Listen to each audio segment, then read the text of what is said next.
I talked with a number of officers about this incident and simply said it is not sitting well with them. The two officers in question are off the street. The men involved in that shooting still on it. A Detroit cop is suspended, another on medical leave after apparently fleeing the scene of a shooting that unfolded right in front of them. Sources tell me it happened near Schoolcraft in Greenfield back on June 30th. This incident is troubling and it is unfortunate and is not consistent with our training. It's also not consistent with the expectations that are set by myself and my command team. Interim Police Chief James White addressing the officer's response or lack thereof during a press conference Friday. The victim, seen here in the blue shirt, was struck but survived. A sedan pulled up in front of him. A man in the backseat hung outside the window and opened fire with the semi-automatic rifle. All of it captured on police dash cam. The officers drove off, but at some point turned back around to help the victim.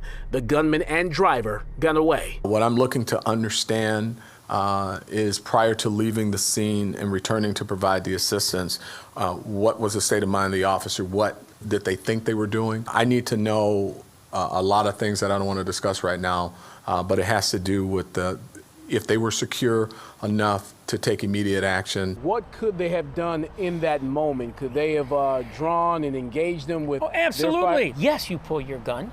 He's shooting at somebody. You pull your gun when you're in fear of your life or someone else in fear of their life. Retired Detroit Assistant Police Chief Steve Dolan tells me the officers in question did not come clean about what happened. It appears they were hiding something at first, because again, it came to light through a routine investigation of the cameras, and the supervisor said, hey, wait a minute. So it wasn't reported to them right away. That supervisor sent it up the chain, prompting an investigation and the immediate suspension of the female officer who was behind the wheel. And I think what's disconcerting probably for citizens is, and I don't want to generalize, however, we see a lot of instances where unarmed individuals are given a hard time by the police.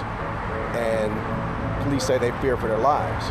Well, this was an actual shooting in progress that the officers witnessed, and they didn't engage the threat. Former Detroit Police Chief Ralph Godby says cops are supposed to be the people who run to danger, not away from it. Do we get hired to die? No, but we do understand that there's a risk inherent with what we do. But that risk is for the greater good of society. Individualized incidents do not represent the hard work of the over 2,000 men and women of this department that they do day in and day out. Chief White says he's waiting for the officer that's on medical leave to get back to work before they wrap up this investigation and make a decision on both of their futures with DPD. I'm Randy Wembley, and this is The Edge.